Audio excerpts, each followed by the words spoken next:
ನಮಸ್ಕಾರ. Info with Swati ಚಾನೆಲ್ಗೆ ಆತ್ಮೀಯವಾದ ಸುಸ್ವಾಗತ. ರೇಷನ್ ಕಾರ್ಡಿನ ಬಗ್ಗೆ ಒಂದು ಅಪ್ಡೇಟ್ ಬಂದಿದೆ. ತುಂಬಾ ದಿನಗಳಾಗಿತ್ತು ಆಕ್ಚುಲಿ ಅಪ್ಡೇಟ್.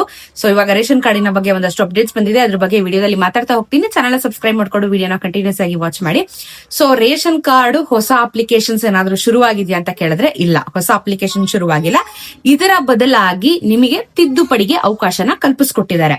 ಸೊ ಅರ್ಜೆಂಟ್ ಆಗಿ ಹೋಗಿ ಮಾಡಿಸ್ಕೋಬೇಕಾ, ಆರಾಮಾಗಿ ಹೋಗಿ ಮಾಡಿಸ್ಕೋಬೋದಾ ಅಂದ್ರೆ ಆರಾಮಾಗಿ ಮಾಡಿಸ್ಕೊಳ್ಳಿ. ಯಾಕಂದ್ರೆ ತುಂಬಾ ಟೈಮ್ ನ ಕೊಟ್ಬಿಟ್ಟಿದ್ದಾರೆ ಗವರ್ಮೆಂಟ್ ಕಡೆಯಿಂದ. ಏನೋ ತುಂಬಾ ದೊಡ್ಡ ಮನ್ಸ್ ಮಾಡ್ಬಿಟ್ಟು ತಿದ್ದುಪಡಿಗೆ ಅವಕಾಶನ ಕೊಟ್ಬಿಟ್ರು. ಕೊನೆಗೂ ಆಕ್ಚುಲಿ ತಿದ್ದುಪಡಿನ ಸ್ಟಾಪ್ ಮಾಡಿದ್ರು, KYC ಸ್ಟಾಪ್ ಮಾಡಿದ್ರು. ಇದ್ರ ಜೊತೆಗೆ ಹೊಸ ರೇಷನ್ ಕಾರ್ಡ್ ಅಂತೂ 3 ವರ್ಷದಿಂದ ಬಿಟ್ಟೇ ಇಲ್ಲ ಬಿಡಿ, ಅದ್ ಬೇರೆ ವಿಷಯ. ಸೊ ಕರೆಕ್ಷನ್ ಮಾಡಿಸ್ಕೊಳ್ಳೋರ್ ಸಂಖ್ಯೆ ಕೂಡ ಅಷ್ಟೇ ಹೆಚ್ಚಾಗಿರುತ್ತೆ.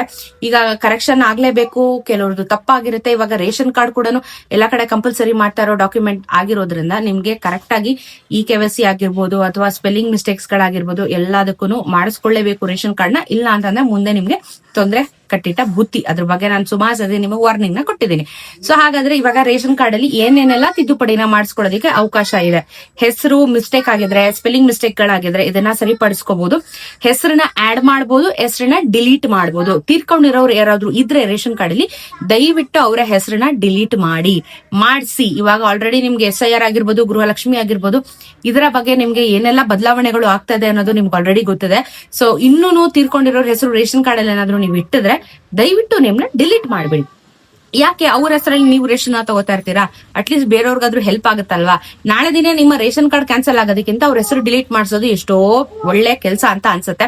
ದಯವಿಟ್ಟು ಹೆಸರು ಇದ್ರೆ ಡಿಲೀಟ್ ಮಾಡಿಸಿ, ಹೊಸ ಹೆಸರನ್ನ ಸೇರ್ಪಡೆ ಮಾಡಬೇಕು. ಯಾರು ಹೊಸ ಹೆಸರು ಯಾರು ಸೇರ್ಪಡೆ ಮಾಡಬೇಕು?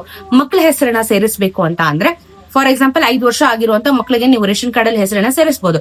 ಅಪ್ಪ ಅಮ್ಮಂದು ರೇಷನ್ ಕಾರ್ಡ್ ನ ತೋರಿಸಬಹುದು, ಆಧಾರ್ ಕಾರ್ಡ್ ತೋರಿಸ್ಬಿಟ್ಟು. ಯಾಕಂದ್ರೆ ಮಕ್ಕಳಿಗೆ 5 ವರ್ಷ ಆದ್ಮೇಲೆ ಆಧಾರ್ ಕಾರ್ಡ್ ಮಾಡ್ತಾರೆ.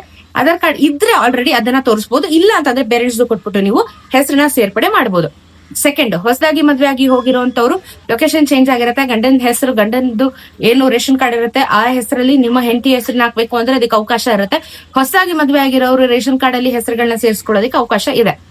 ಇದ್ರ ಜೊತೆಗೆ date of birth correction, phone number correction, address change. ಇದ್ರ ಜೊತೆಗೆ ನಿಮ್ಮ ರೇಷನ್ ಡಿಪೋದು ಕೂಡ ನೀವು ಚೇಂಜಸ್ ನ ಮಾಡಿಸ್ಕೋಬಹುದು. ಈಗ ನಾನು ಮನೆ ಖಾಲಿ ಮಾಡ್ಕೊಂಡು ಬೇರೆ ಏರಿಯಾಗೆ ಹೋಗಿದ್ದೀನಿ, ಆದ್ರೆ ನಾನು ಹಳೆ ಏರಿಯಾಗೆ ಹೋಗಿ ನಾನು ರೇಷನ್ ತಗೊಳಕ್ಕಾಗಲ್ಲ. ಅಲ್ಲಿರುವಂತ ಲೋಕಲ್ ರೇಷನ್ ಅಂಗಡಿ ಡಿಪೋ ಅಲ್ಲಿ ನಾವು ತಗೋಬಹುದಾದ್ರೆ ಕರೆಕ್ಷನ್ ಮಾಡಿಸ್ಕೊಳ್ಳಿ. ನಿಮ್ಮ ಒಂದು ಏರಿಯಾ ಇವಾಗ ಕರೆಂಟ್ ಅಡ್ರೆಸ್ ಏನಿದೆ ಅದಕ್ಕೆ ಸಂಬಂಧಪಟ್ಟಿರುವಂತ ಡಾಕ್ಯುಮೆಂಟ್ಸ್ ನ ತಗೊಂಡು ಹೋಗಿ ಚೇಂಜ್ ಆಫ್ ಅಡ್ರೆಸ್ ನ ಮಾಡಿಸ್ಕೋಬಹುದು. ಹಂಗೆ ನಿಮ್ಗೆ ವೋಟರ್ ಐಡಿಯಲ್ಲಿ ಫೋಟೋ ಚೇಂಜ್ ಮಾಡ್ಬೇಕು ಅಂದ್ರೆ, ಸಾರಿ, ರೇಷನ್ ಕಾರ್ಡ್ ಅಲ್ಲಿ ಫೋಟೋ ಚೇಂಜ್ ಮಾಡ್ಬೇಕು ಅಂದ್ರೆ ನೀವು ಮಾಡಿಸ್ಕೋಬಹುದು. ಎಲ್ಲದಕ್ಕೂ ಅವಕಾಶ ಕೊಟ್ಟಿದ್ದಾರೆ. KYC ಮಾಡಿಸ್ಕೊಳ್ಳೋದಕ್ಕೂ ಅವಕಾಶ ಕೊಟ್ಟಿದ್ದಾರೆ. ಎಲ್ಲಿಗೆ ಹೋಗ್ಬೇಕು ನೀವು? ಬೆಂಗಳೂರನ್ನು, ಕರ್ನಾಟಕವನ್ನು, ಸೈಬರ್ ಸೆಂಟರ್, ವೆಬ್ಸೈಟ್ ಎಲ್ಲಾ ಕಡೆನೂ ಮಾಡ್ಕೊಡ್ತಾ ಇದಾರೆ.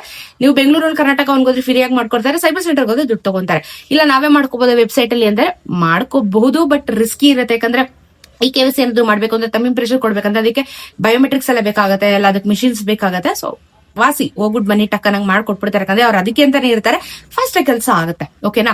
ಸೊ ಇವಾಗ ಇದು ಅಪ್ಲಿಕೇಶನ್ಸ್ ಗಳಿಗೆ ಕೊಟ್ಟಿಲ್ಲ, ಹೊಸ ಅಪ್ಲಿಕೇಶನ್ಸ್ ಗೆ ಕೊಟ್ಟಿಲ್ಲ. ನಾನು ಕ್ಲಿಯರ್ ಆಗಿ ಹೇಳ್ತಾ ಇದ್ದೀನಿ, ತಿದ್ದುಪಡಿಗೆ ಗವರ್ಮೆಂಟ್ ಕಡೆಯಿಂದ ಮತ್ತೊಮ್ಮೆ ಅವಕಾಶ ಸಿಕ್ಕಿದೆ.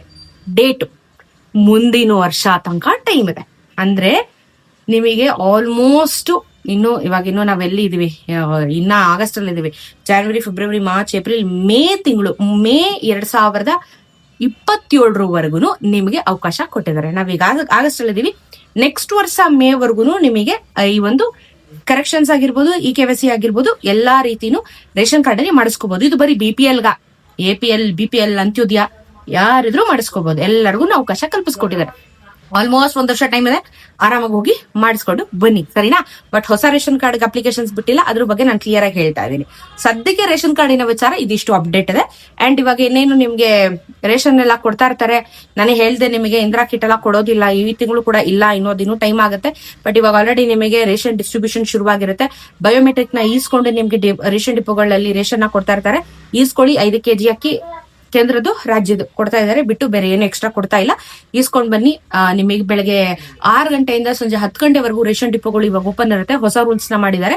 ಸೊ ಅದು ಬಹುಶಃ ನಿಮ್ಗೊಂದು 10 days ಟೈಮ್ ಇರುತ್ತೆ. ಯಾಕಂದ್ರೆ ಎವ್ರಿ ಡೇ ಅಷ್ಟು ಬೇಗ ತೆಗೆಲ್ಲ. ಒಂದು 10ನೇ ತಾರೀಕಿಂದ ರೇಷನ್ ಕೊಡ್ತಾ ಇದ್ರೆ ನಿಮ್ಗೆ 20ನೇ ತಾರೀಕುವರೆಗೂ ಈ ಟೈಮಿಂಗ್ಸ್ ಅಲ್ಲಿ ತೆಗೆದಿರ್ತಾರೆ. ಹೋಗಿ ರೇಷನ್ ನ ಕಲೆಕ್ಟ್ ಮಾಡ್ಕೊಂಡು ಬರಬಹುದು. ಇಂದಿರಾ ಕಿಟ್ ಈ ತಿಂಗಳು ಕೂಡ ವಿತರಣೆ ಆಗ್ತಿಲ್ಲ.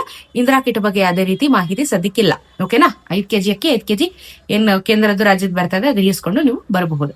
ಸದ್ಯಕ್ಕೆ ಇದಿಷ್ಟು ಅಪ್ಡೇಟ್ ಇದೆ. ಏನೇ ಡೌಟ್ ಇದ್ರೆ ಕಾಮೆಂಟ್ ಅಲ್ಲಿ ತಿಳಿಸಿ, ಉತ್ತರ ಕೊಡ್ತೀನಿ. ಸಿಗೋಣ ಇನ್ನೊಂದಷ್ಟು ವಿಡಿಯೋಲಿ. ನಮಸ್ಕಾರ.